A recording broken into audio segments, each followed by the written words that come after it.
On the third place, we have joint team, Caratina University. So these three teams will be awarded during the ceremony tomorrow evening in person. But what I might say is that it was a very close competition, like you also see on the wall, with 8 teams demonstrating a similar level of knowledge. Therefore, our congratulations go to all the participants, not only to the top three teams. I would like to recognize and to highlight here the names of all the universities that were represented during this competition. So we had teams from University of Nairobi, from Technical University of Mombasa, from Machakos University, also from Kabarak University. Sorry if I'm misspelling something. Also, we had some very good participation from Kirinyaga University, Kisii University, Jaramogi Odinga University of Science and Technology, Meru University of Science and Technology, Pwani University, Isabat University, Egerton University, and Didan Kimati University of Technology, each of them represented by elite teams ready to compete at the highest level. This type of initiatives play a key role in transforming academic knowledge into real-world application. And in this matter, SafeTech, the company I represent, will remain committed in supporting this shared vision.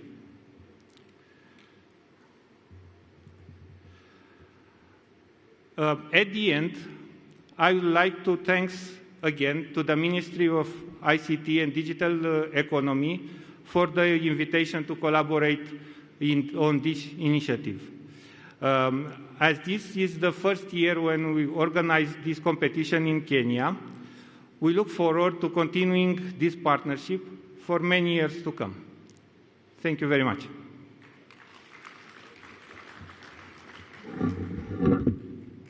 Sorry.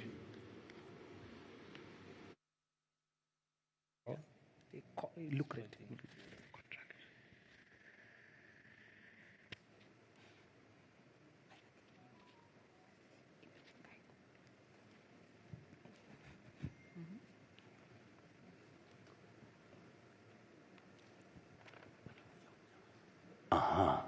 Big round of applause for Mr. John, representing Romania. Big round of applause, please. Thank you so much. Absolutely. From schoolwork to organized work, very important. We want to celebrate our Principal Secretary. A big round of applause. Thank you so much. Makofi yake tafadhali. Applaudis, s'il vous plaît. We're now ready, ladies and gentlemen, for our ministerial dialogue. Very critical to have all the parties present, the different governments, as we're talking about bringing all these 54 policies in alignment. We'll need that kind of engagement. Give me sound, please, as we introduce our moderator. Give me sound, please. Our moderator is a gentleman. We appreciate his work, his role in the area of the digital economy.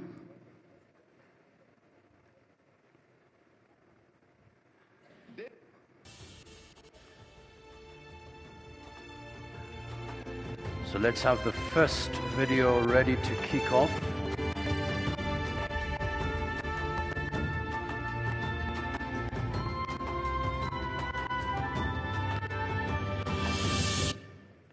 He is an award-winning technology and public policy expert, currently serving as Kenya's Special Envoy on Technology. A global thought leader in digital transformation and AI governance, he has contributed to major international initiatives and was appointed to the UN High-Level Advisory Board on Artificial Intelligence. Please welcome Ambassador Philip Thigo.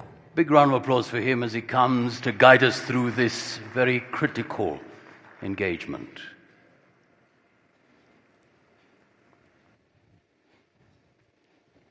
Excellencies, ladies and gentlemen, good morning. Good morning. Or should I send a tweet or WhatsApp so that you respond?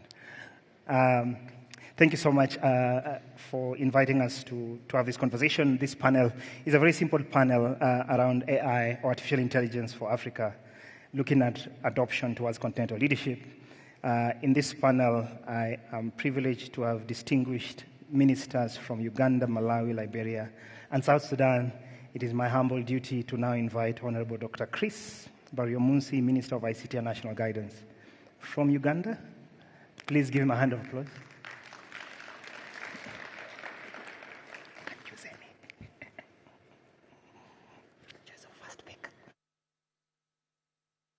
Thank you so much, Your Excellency. Let me invite Dr. Shadrack Namalomba, Minister of Information and Digitization of Malawi.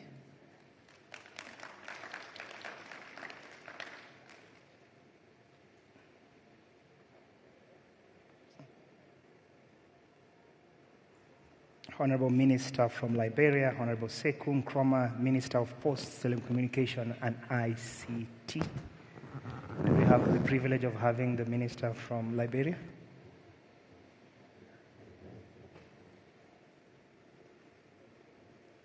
Okay, I think we're missing the Minister here. And last but not least, His Excellency Ateni Wek Aten Ayom, Minister of Information, Communication, Technology, and Postal Services from the Republic of South Sudan. Yes. There's a microphone next to you. Excellencies, thank you so much for agreeing to be on this panel. Audience, the panel basically is very much a follow-up of last year's Connected Action Summit, Diani Declaration in 2025, that spoke about moving from conversation to action. We know now that artificial intelligence and emerging technologies are no longer optional. They are part of how we live, learn, work, communicate. We also know now that artificial intelligence is basically core infrastructure. It's how we grow economies. It's how we deliver public services. And it's how we compete globally. Across the continent, we know adoption is accelerating. And before you, we have countries at different stages of adoption across the AI stack. But we know that growth has been uneven. Some countries, of course, we know have national AI strategies. Many are still designing these AI strategies. But also we see those countries that have adopted these strategies. Excellency, please. Those countries that have adopted these countries that adopted these strategies potentially also lack capacity to implement. And hopefully partners in this room will see the progress that has been made by the honorable ministers on this panel and see how to collaborate. We know a lot is required, and this panel seeks about specific objectives around how can you have political alignment so that you shift conversations on what is possible around a future that is intelligent. How do you accelerate implementation? Because artificial intelligence, as we know, is accelerating and is not static.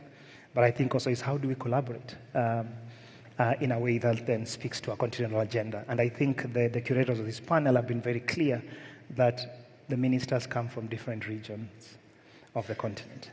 So welcome ministers to this panel, and let me start with the Honorable Minister from Uganda. We know that Uganda has been advancing its digital and AI agenda. The sense that I think is that where are you today in terms of AI readiness, and potentially what are you seeing as the biggest gap?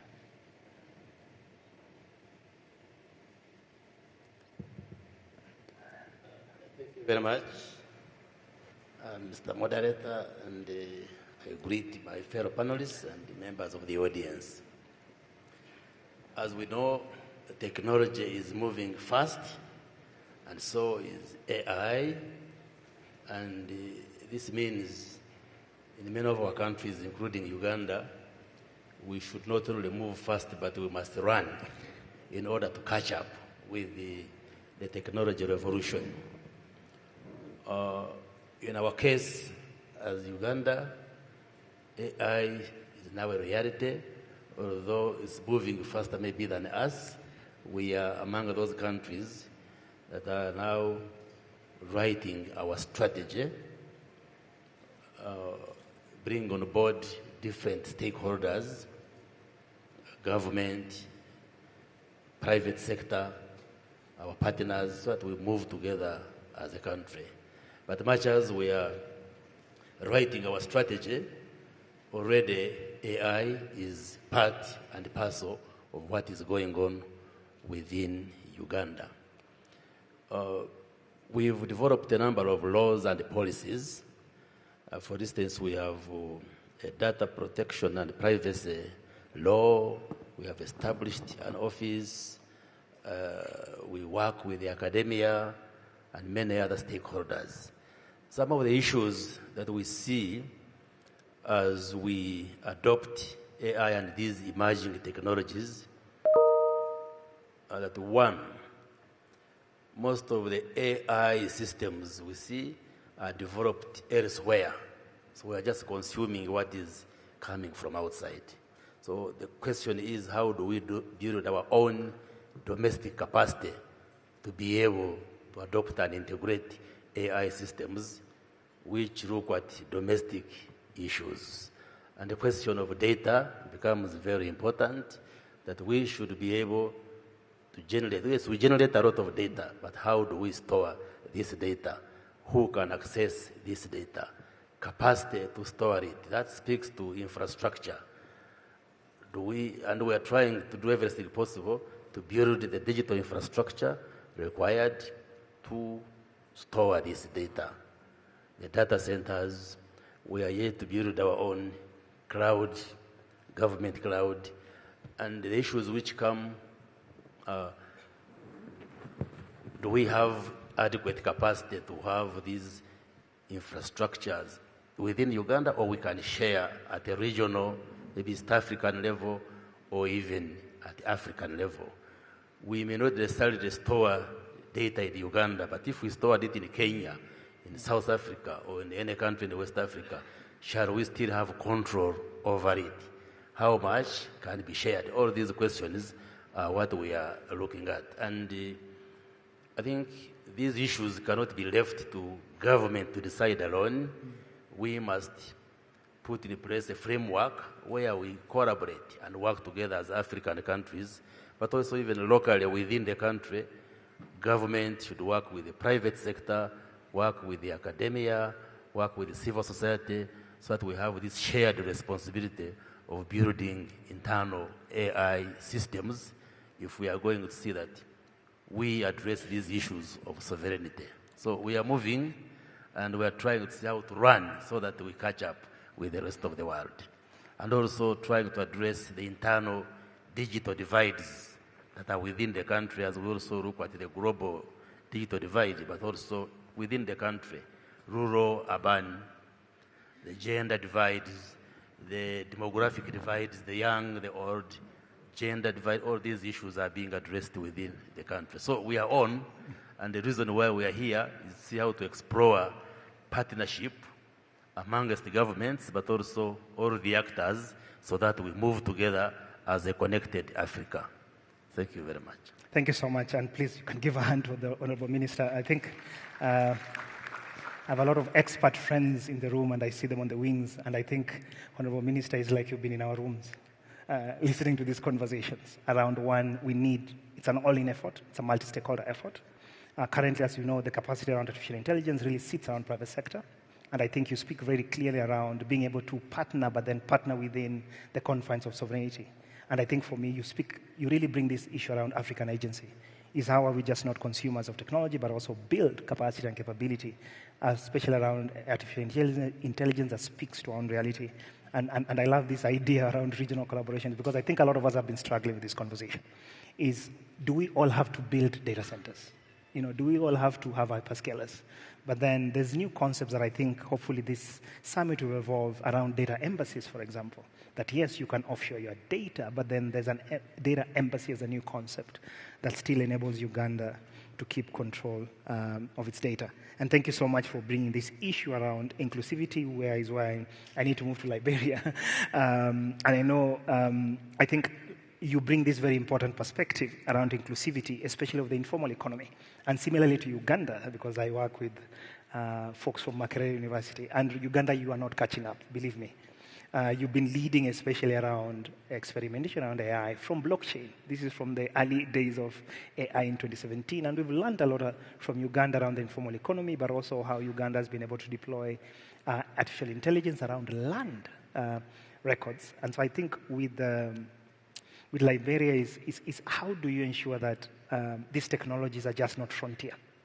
It's things that everyday people, especially small businesses, can use to improve their lives, but also the economy. How are you potentially exploring this in Liberia? Thank you very much, moderator. And let me register that I sit on this panel for my principal minister, and he's going to be on the next panel since he never wanted to be kind of on this one and then the next one. However, I agree with you, with Liberia's position on bridging the digital divide, including small businesses into technology. The first thing is that we've launched our digital strategy, the Liberia Digital Strategy. And the focus of that digital strategy is on equity, sovereignty, and also innovation. So you can see the outlook of our national digital strategy is focusing on utilizing technology to enable the vertical value chains of our economy, meaning agriculture, health, education, and the rest of it. And we know to make these things happen, you must adapt new technologies. And then it is at that point you get AI involvement. So we believe that digital or technology is now the new normal, is enabling or empowering all of our value chains, our vertical value chains for growth in our countries. So how are we doing it? The first thing we decided to prioritize is digital skills, because there is a nexus between the young people and technology. A lot of young people, are fully involved with technology now and are attracted to technology. So we are expanding our digital skills training program so that at least, not only young people but entrepreneurs get to understand how technology can enhance the way they do business. We're also looking at getting some of these technological involvement into agriculture, because that could enhance the way our farmers produce, and productivity increment in that direction. So Liberia concentration right now, the last time, 2024, the president launched the National Digital Transformation Agenda for Liberia. And that agenda is cross-cutting. And against that backdrop, involvement with our AI policy is currently ongoing. We're developing our national AI policy so that we'll be able to provide guidance as it relates to the usage of AI in our economy. Thank you. Thank you so much for that expansive, I think. And interesting enough, I think you sort of, that's yours. Thank you, Honourable Minister. I think, again, you can give him a round of applause. I think the specific... I thought people took tea. Please, you can clap for the minister. I think it's important on what Liberia is doing, because I think at some point the question we get asked is AI for what? Digital for what? And I think Liberia, you really center the conversation around how do you ensure that you build capacity for entrepreneurs, because ultimately they're the ones who will do business, I think, and create value. but also AI for solving real problems, talking about solving food systems, solving health. And I think this centrality of skills, and I know I have friends in the room who keep on telling me skills are important, but also it's the shortest path to sovereignty. So, and I know Uganda, you'll agree with this, because sovereignty is just not about infrastructure. It's also in ensuring that your people, your own citizens, are part of the sort of the AI stack. Let me go to Malawi, because I think similarly to Liberia, I think Malawi is also building the foundations of the digital economy, but also quickly looking at the intelligent economy as a next step for that. What is the biggest constraint that you see? Whether is it talent, is it infrastructure, is it finance? Because as I said, many of us are at different stages, but so at the stage that you are today, because I know Malawi has really been pushing this. I have friends like Rachel Sibanda, who I talk to very closely. Where are you? What is the biggest pain point right now around the foundational pieces Malawi is building?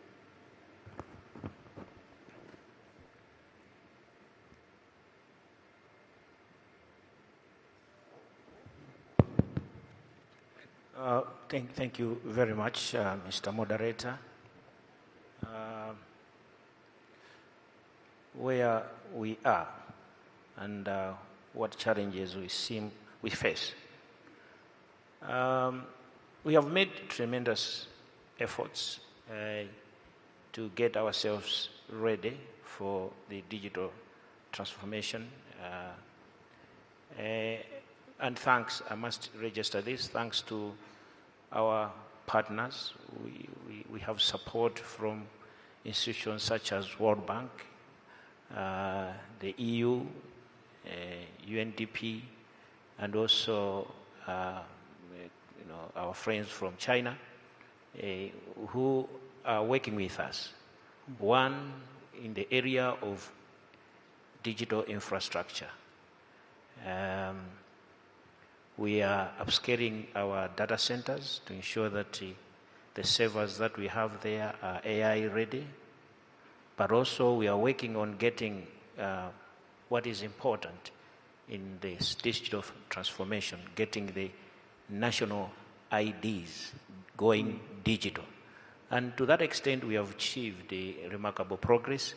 I can confidently say here, we have about 98% of all adults actually being registered, and each one of those have got a national ID. But we are upscaling, we want to go digital. Having said that, we are also investing in digital literacies. We have, and thanks to the same partners, we have set up a number of hubs, training our youth in digital skills. And we realize that one of the challenges is skills. Yes, we have the coverage. I can confidently say that for 4G network, we are about 89%. And we are registering a lot of positive developments even in broadband. But the challenge has been, yes, the affordability of smartphones, the devices for which we can actually now access the internet and make usage of the internet. That has been a challenge. And again, also, what we've seen is the financing aspect of it. To get, as I said, we rely on our development partners to finance our digital transformation agenda. And I believe that is not good enough. We needed to find our homegrown solutions to financing. And I like the discussion that we had this morning at breakfast, where we looking at the budget, the fiscus, and saying we can redirect the same resources that we have, redirect them into digital transformation. So when you ask us to say, okay, what are the impediments? We believe that first of all, the infrastructure, we need to get it right. And again, maybe before I forget, regulation. We need to make sure that the regulation is enabling. It is not impeding progress in digital transformation. And to that extent, I can confidently also say here that Malawi have moved very fast. We have enacted already a Data Protection Act last year. And right now, we're looking at interoperabilities of systems. Because also one of the challenges that we face is, much as we would want to connect as Africa, but within our systems, within our country, most of our systems are not talking to each other. They don't talk to each other. So we are also looking at how do we make sure that that is addressed. And also the other issue that we have is we have the vendors that come into the country. They don't give us open source. They have closed source. And the systems that bring don't subscribe to appropriate standards. So we are also looking at making sure that we standardize all the systems that are coming, or the hardware that is coming, or the devices that are coming. So I think in short is that infrastructure, digital literacy, regulation, and funding. These are the major issues that we must address, all of us here. Thank you so much, Honorable Minister. Please, you can give him a round of applause. Those are four very clear asks. And I think something that stands out for me is this whole digital public infrastructure and the need for people to have digital IDs. Because migrating, I think, into a digital economy, and if we're to be inclusive, it means everybody must have access. And I think the percentage that Malawi mentioned is quite revolutionary to the extent that many of us need to learn. I think every speaker has reinforced the need for partnerships and that no one can do this alone, but also bring in an important element of where does our domestic finance go into this. And I know it's a big conversation that we've been having also with aid shrinking and the relationships with our traditional partners changing, but also looking at investing in digital infrastructure as we do in our roads, our rails, and the other infrastructures that we have. Last but not least, let me go to South Sudan, again at a very different maturity level.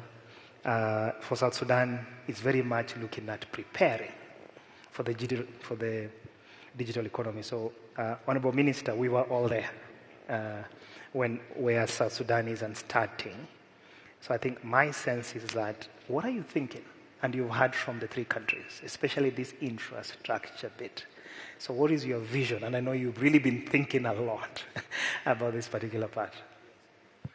Thank you, moderator. And also, let me recognize the presence of my counterparts from Liberia, from Uganda, and from Malawi. Distinguished ladies and gentlemen, before I could actually answer the moderator, I want to give you background about South Sudan.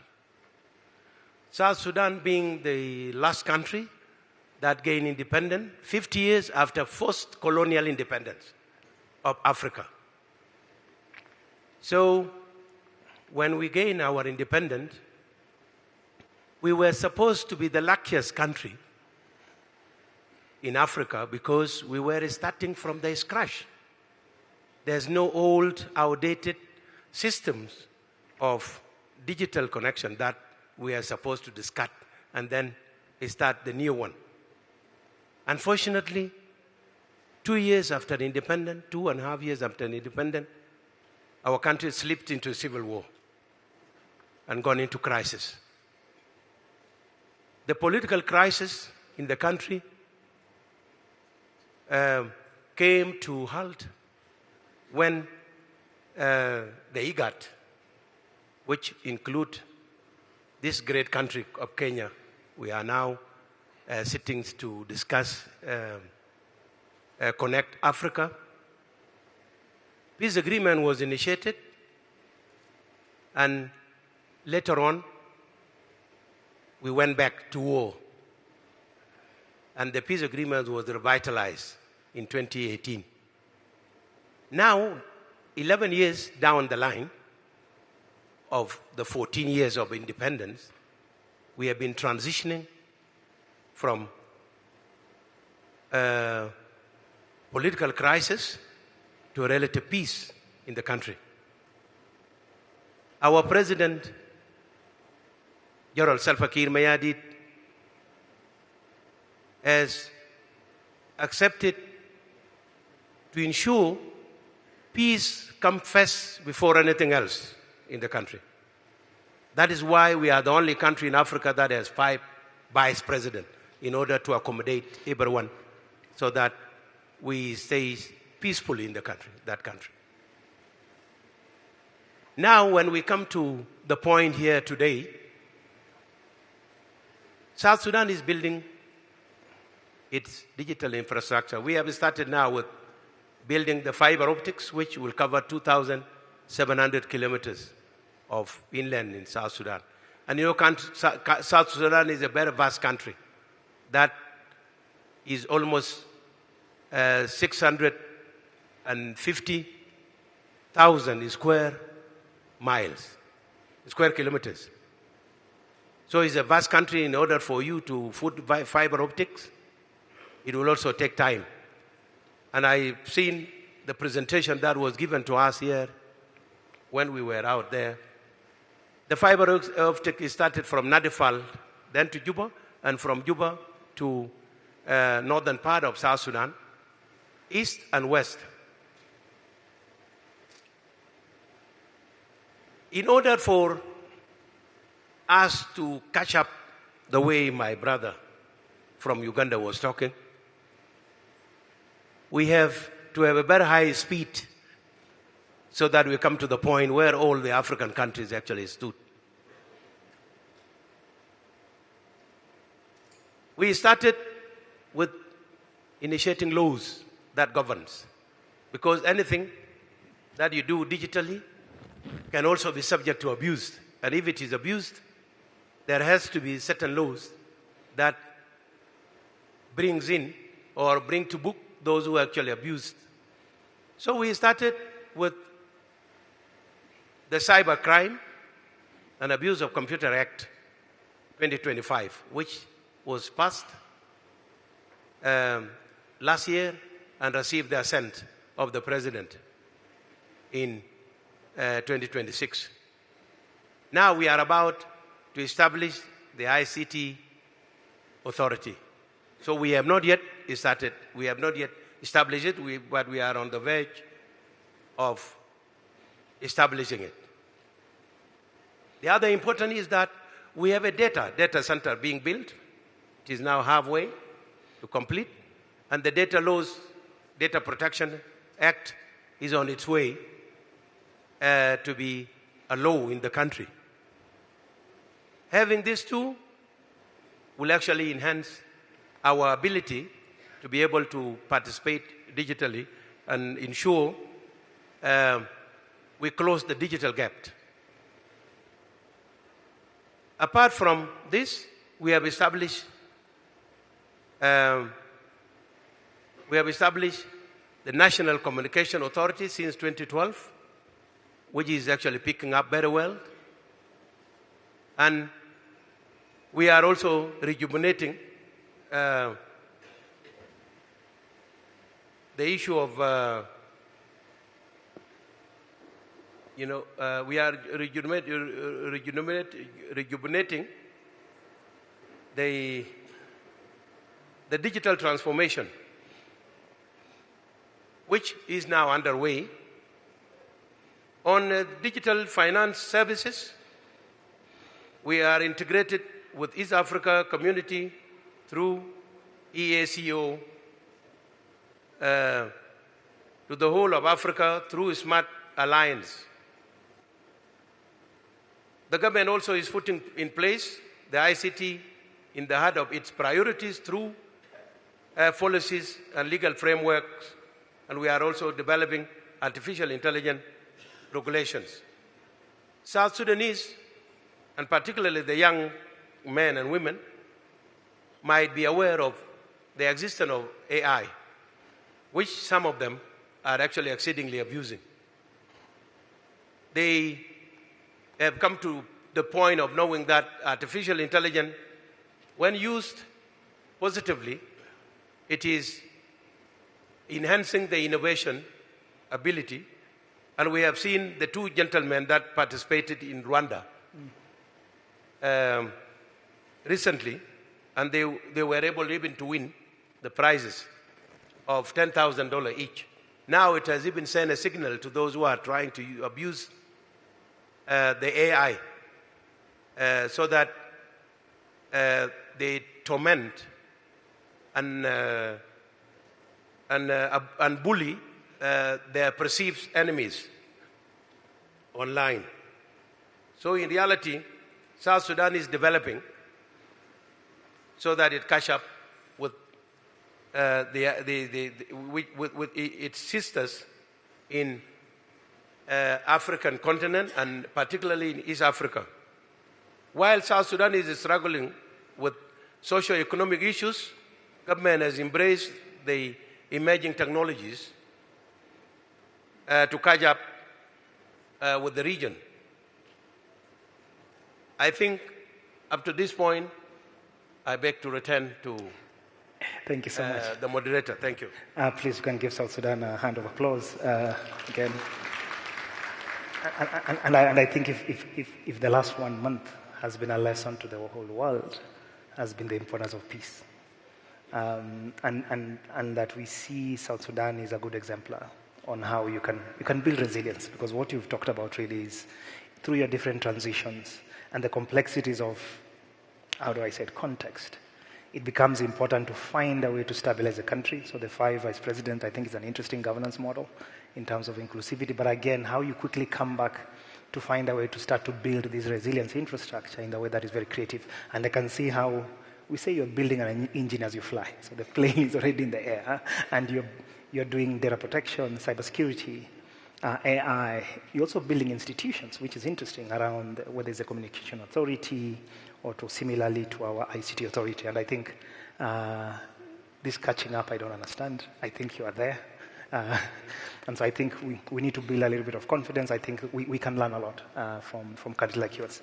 Let me go to my second round of questions, and this is, I think it's fairly easy. I think we've all heard where every country is, and I think we're grappling with the same issues, whether it's inclusivity, whether it's sovereignty, whether it's issues around infrastructure. Regardless of the levels we are, I think the problems are the same. But also how we wield AI to sort of solve a lot of our problems. So let me go back to Uganda, because I started with you.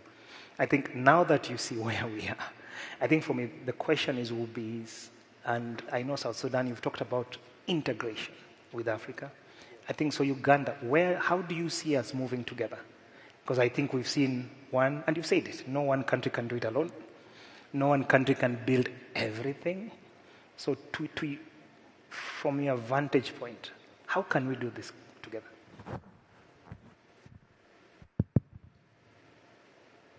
Thank you very much. One, all of us must appreciate today that digital transformation is not only the future but the present, so we cannot avoid that. But also we should appreciate that we are at different levels, like we are discussing. Some of our countries are landlocked. Sometimes we prefer to say land-linked. Others have access to the sea, the oceans. And therefore, we have to see, for instance, how to support each other. Some of the countries are advanced, like here in Kenya. I think you have already written a policy and strategy on AI. Other countries like Uganda, we are yet to conclude writing of a strategy. Then you have had South Sudan. So as brothers and sisters, we should appreciate that we should learn from each other and support each other. If a country has done something and we are trying to start off, we shouldn't reinvent the wheel. Can we draw lessons from that country so that we are able to move faster, drawing from what has already been done in another country? And like I'm saying, like Uganda is land-linked, Kenya is bordering with the Indian Ocean. So how do we support each other? For instance, the extension of infrastructure. And I want to appreciate Kenya because our optic fiber runs from the Indian Ocean through Kenya to Uganda, but we have also opened and connected with Tanzania. And I think we connect with Juba and so forth. So we should not go it alone and be able to share this infrastructure. The other issue that I see as a challenge, and we had a lot to learn from Kenya yesterday when we visited some of the work that is being done, is that we have a challenge of the cost of devices, smart devices, and other things that we need. And we cannot go it alone as a country. We visited areas here where, for instance, phones and other smart devices are being manufactured here in Kenya. We visited a factory where the fiber is being manufactured. So the question is, instead of importing these phones and computers and iPads from Europe, from Asia, from America, if we have facilities already in Kenya, I know in Uganda also we have similar factories manufacturing and assembling some of these devices. How do we address the taxation regime to make it affordable and accessible? Yesterday when I asked whether, for instance, Uganda, we can get these smart devices from here, the challenge which was raised that I think the COMESA framework still imposes hurdles that if we are to get these phones and computers from Nairobi here, they will be taxed the way they are coming from China and other areas, so there will be no big difference.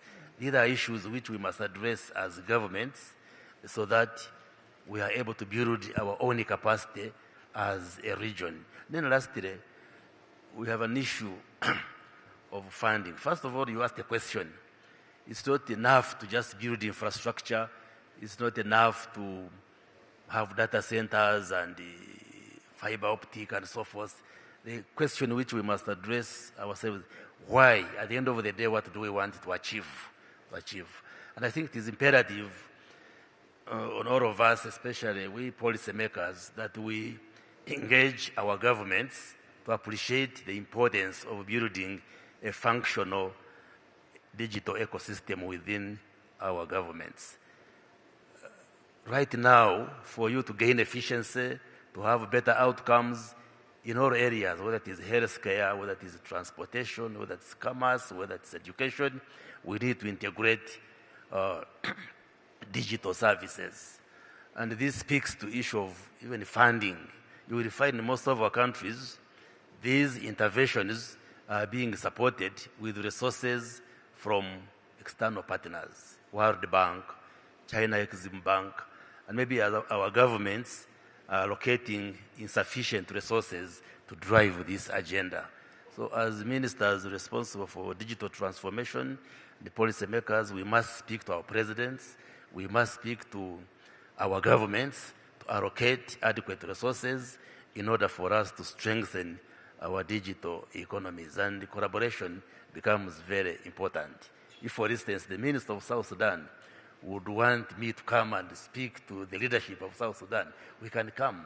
And I can also invite him to come and speak to the cabinet of Uganda to appreciate this point that going forward, ICT and the digital transformation are the way to go. And we must support each other. And I want to appreciate the government of Kenya for hosting us and organizing this conversation.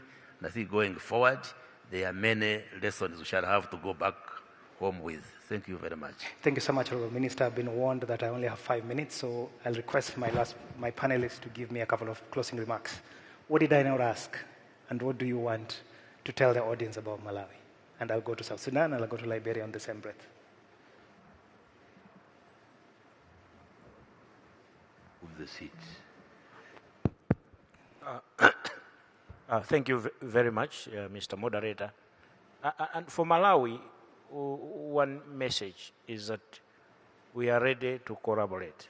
We are ready to work together with fellow Africans with one common purpose and mission. And the mission is to get connected for the benefit of our people. And here we are. We would want us to look at the barriers to connectivity between our countries, the barriers to taxation, barriers to data being transferable, but also the infrastructure, the barriers that we have in terms of funding. we would want us to approach these challenges together, come up with a common solution, and we realize that within us, other countries have gone ahead. Some of us are foundation stage, and we would want to get there. We also are going to look upon to those senior brothers and sisters that have already gone ahead to bring us on board, take us on board, work with us. What we want, you cannot succeed alone. You can't succeed alone. The moment you succeed alone, you invite a lot of, envy and so forth, and that's not natural, that's not human. So we would want our brothers that have already progressed digitally to embrace us, to bring us on board. But we are ready to collaborate. We are ready to go back and look at our taxation regime. We are ready to go back and look at our our laws, how we can ensure that data is transferable. We are just ready, and this is our commitment to this gathering, that Malawi is ready and we are doing it. And yes, if it is about connecting all of us together, consider us as that strategic partner to further this mission. Thank you very much. Thank you so much, Honorable Minister. Let me go to Liberia, then South Sudan. Thank you, moderator. And I would like to extend thanks to the Kenyan government for organizing this summit. I think the most interesting conversation right now around the world is digitization, because digitization is an enabler, whether good governance, whether productivity, whatever you want to do. If our AI right now has made human beings smarter than normal. So at the end of the day, I think there's no more important conversation to have right now in this contemporary age as compared to having conversation around digitization and technology. Technology is moving fast. Our continent, to a larger extent right now, do not really benefit from the advancement in technology. Most of our population, go online, and rather than being inventors, creators, they are actually users, checking other people's applications and the rest of it. So I think this summit, is meant to meet minds, bring bright minds together and see how Africa can move forward with advancing technology and utilizing technology to enable our value chains of our economy. One thing I want to leave us with is that there is no country that now speaks to a higher GDP without a good technological platform. There's a relationship between GDP and technology. There's a relationship between advancement in economies and technology. Technology provides the solution and helps to make life easier for the world over. And Africa should take advantage of that. Thank you. Thank you so much, Honorable. Last but not least, South Sudan. Thank you. Thank you once again, moderator. As I picked from where my colleagues exited from, particularly my colleague from Uganda, stressed the point that for us to realize Connected Africa, we need to cooperate among our countries. And if there is a need for a cooperation between our countries, we have to revisit the tax regimes that are, imposed in each country. Sometimes some countries wanted to collect more so that they pay their government obligation. And trying to overtax also will, widen the gap. And the wider the gap between the countries that are supposed to be cooperating in order to achieve the unified goal can be detrimental to the notion of Connected Africa. South Sudan is in a very important location. It is standing between the East, Central, and West. So if the project of connecting Africa is to be realized, so South Sudan is a connecting point. South Sudan connect between the East and the West and the Central. So we are ready as government to cooperate with our brothers in the region and in Africa.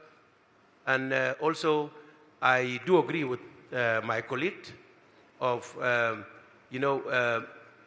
devising the exchange visit of our governments so that the government from A can share their experience with the government in the B point.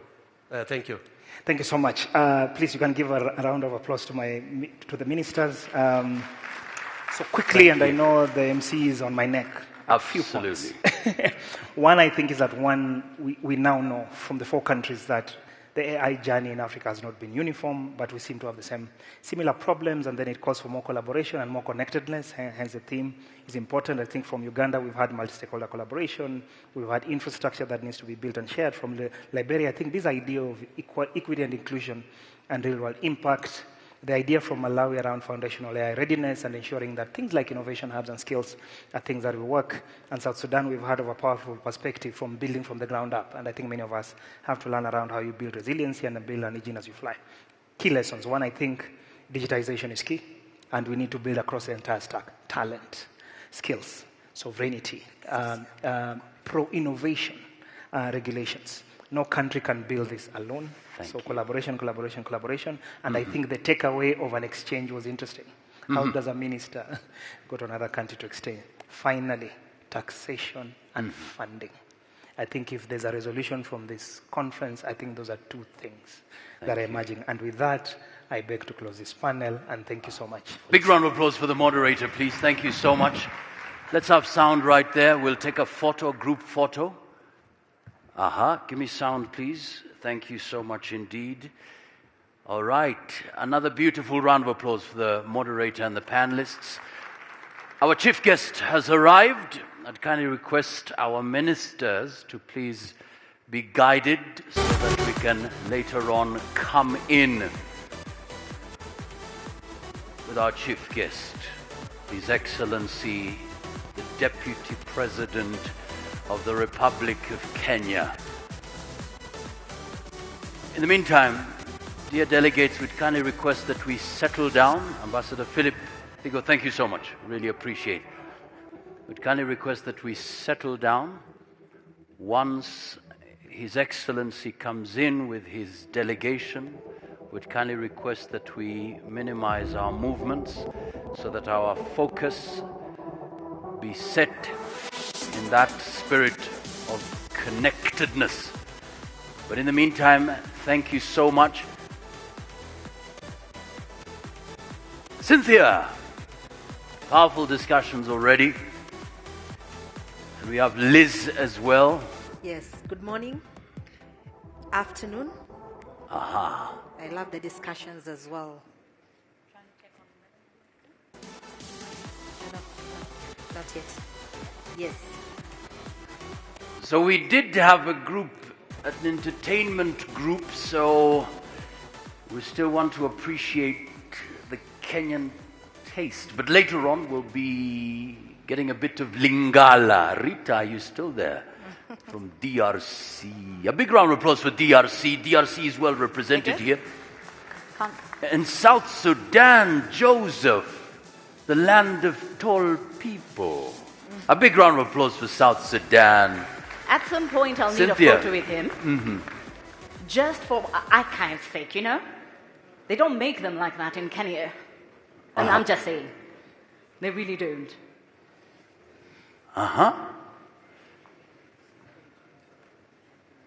So we're going to have our dancers?